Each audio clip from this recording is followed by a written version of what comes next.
My name is Rachel, and I'm 47 years old. The day I opened that email, I was thousands of miles from home, in a combat zone, wearing the same dust-covered uniform I'd worn for 3 straight days. Subject: final decision. No greeting, no explanation, just the cold, clinical words. I'm filing for divorce. Don't come back. I've emptied that account. My hands trembled. I stared at the screen, heart racing, throat dry. At first, I thought it was some cruel joke, but it wasn't. It was my husband of 19 years. Brian and I had built everything together. The house on Maple Drive, the retirement plan, the dreams. He used to call me his warrior. Now, he discarded me like I was nothing. I slammed the laptop shut and walked out of the tent. Dust whipped across the base, stinging my eyes. But I didn't cry. Not then. 3 minutes later, I was holding a rifle, briefing my unit. Duty didn't pause for heartbreak, but something inside me had shifted. It wasn't just betrayal, it was erasure. He didn't just leave me, he stole the life we built. Every dollar, every promise. Rachel? It was Sergeant Lewis, concerned. You good? I nodded. Yeah? But I wasn't. And what Brian didn't know, what he couldn't know, was that I wouldn't just come back. I'd come back changed. I'd come back stronger. And I'd come back with a plan. Because God may allow storms, but he never leaves us in the flood. Deployment life is brutal. You eat when you can, sleep in fragments, and pretend you're not counting the days. But it also strips you down to the core. It was during those long, dusty nights that I started remembering things Brian used to say. I'd never survive without you, Rach. You're the anchor. I'd be lost without your discipline. Lies. He'd been lost all right. Right into the arms of a woman named Tina. I found her name on a transfer note in our bank app history right before he locked me out. $74,000. Gone. Every cent of our joint savings. That money was supposed to fund our future bakery, my dream, since I was 15. I never told anyone. But during breaks, I started sketching designs again. Cupcake shelves, espresso machines, even the font for the menu board. In my tent, I met Clara, a 62-year-old chaplain from Missouri. She'd been through 2 deployments and a cheating husband of her own. You can let it destroy you, she said, one night as we shared instant coffee under a lantern glow. Or you can do what God told Job, stand up and gird yourself like a woman. Her voice was calm, firm. That verse from the book of Job hit me hard. It wasn't just a suggestion, it was a challenge. The next day, I filed an inquiry with my military legal officer. If Brian thought he'd get away with stealing everything, he didn't know who he was messing with. He married a soldier.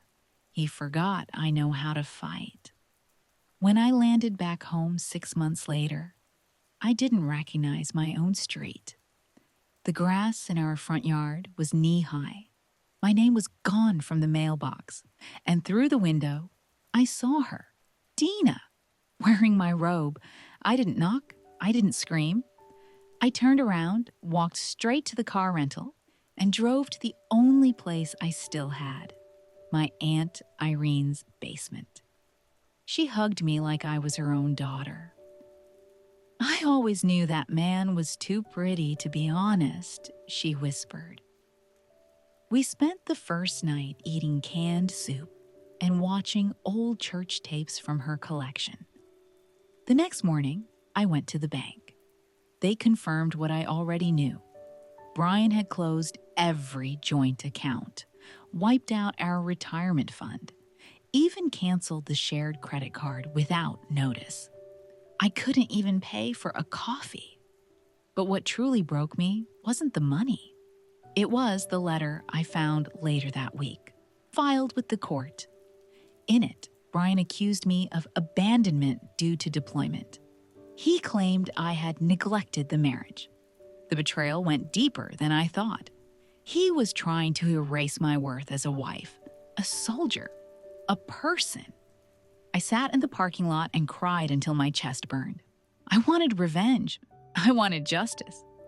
But more than that, I wanted to rebuild and maybe, just maybe, restore what he tried to destroy in me. One morning, just before opening the shop, I sat alone by the window, holding a warm cup of coffee and watching the sunrise. I wasn't angry anymore. What I felt was gratitude, not for the betrayal, but for the strength I never knew I had. Every scar on my heart was now a brick in the foundation of something real, something mine. I started hosting Thursday night gatherings at the bakery. Just a few chairs, free coffee, and open space for anyone who needed to talk. Veterans, divorced women, people rebuilding after financial collapse, they came quietly, sat in the back at first, but then they opened up. One man said, "My wife took everything when I was sick. I thought about ending it, but you gave me hope." Another woman cried as she said, "I haven't smiled in months until I walked in here."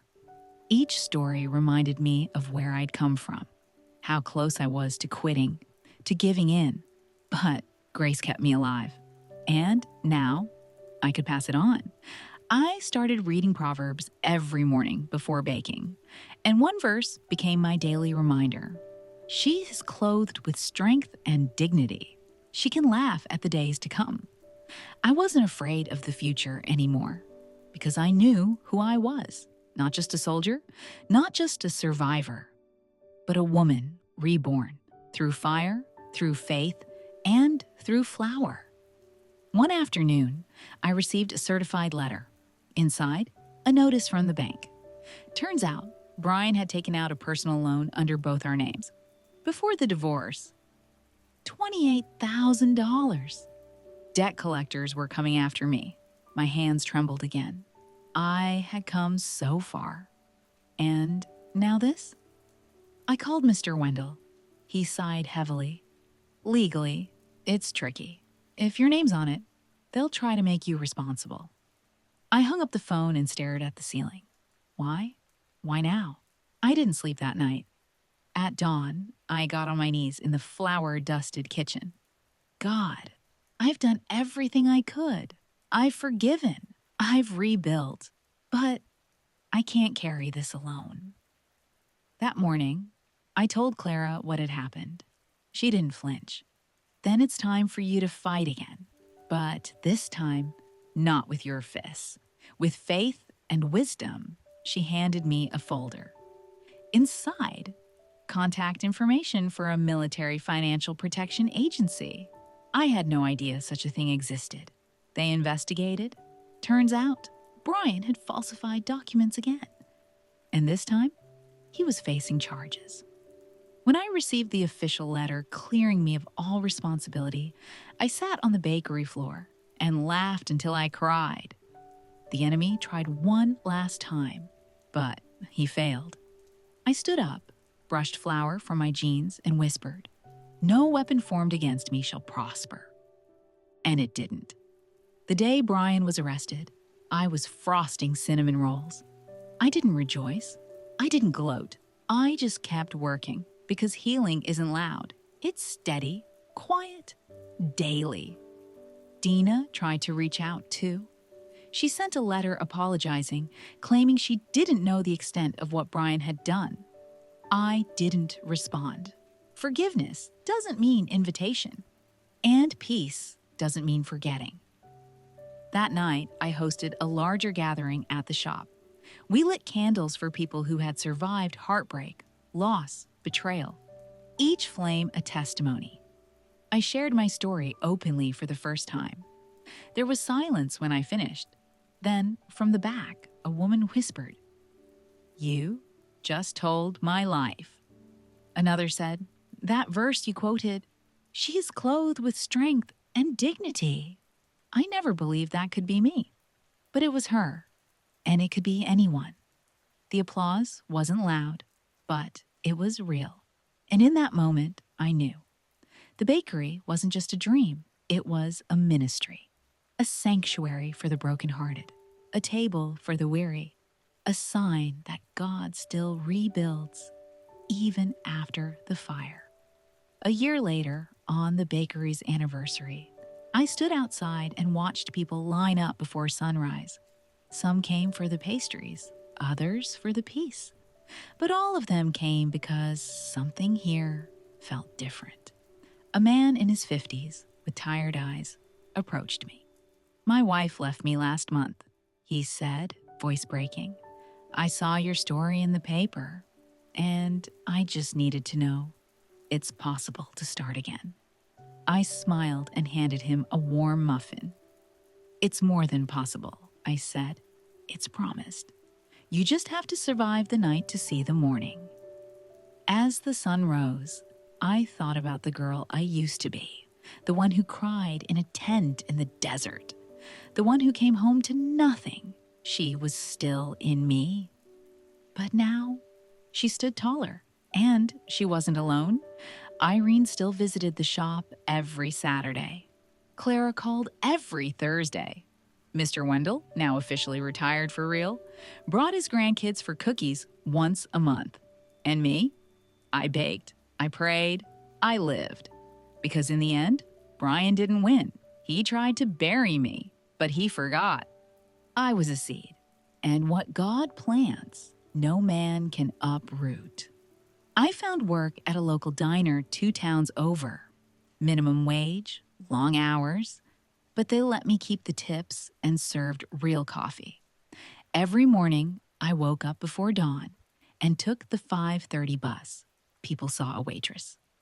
They didn't know I was a former staff sergeant or that I was rebuilding my life from zero. One night, after a double shift, a customer left a Bible verse scribbled on a napkin. "The Lord is near to the brokenhearted and saves the crushed in spirit." Psalm 34:18. I kept that napkin in my pocket for weeks. Irene said it was a sign. I wasn't sure yet, but I was starting to believe. Meanwhile, the legal process crawled like molasses. My military attorney found that Brian had forged my signature on the account closure forms. Fraud.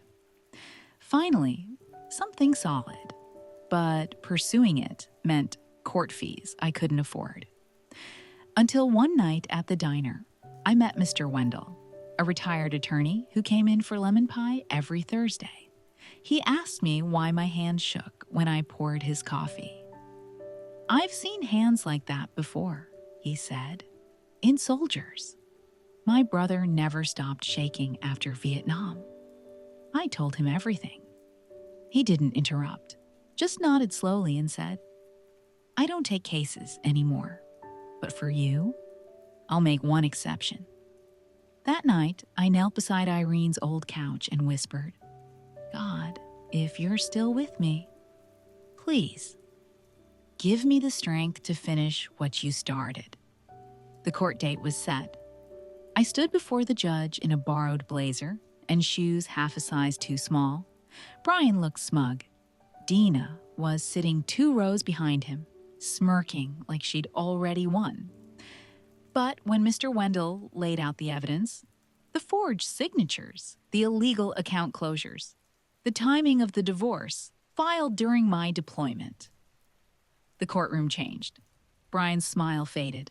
The judge leaned forward and asked, "Did you knowingly remove all funds from a joint military account while your wife was on active duty?" Brian tried to lie, but the paperwork didn't. The judge ruled the divorce valid, but the financial actions fraudulent.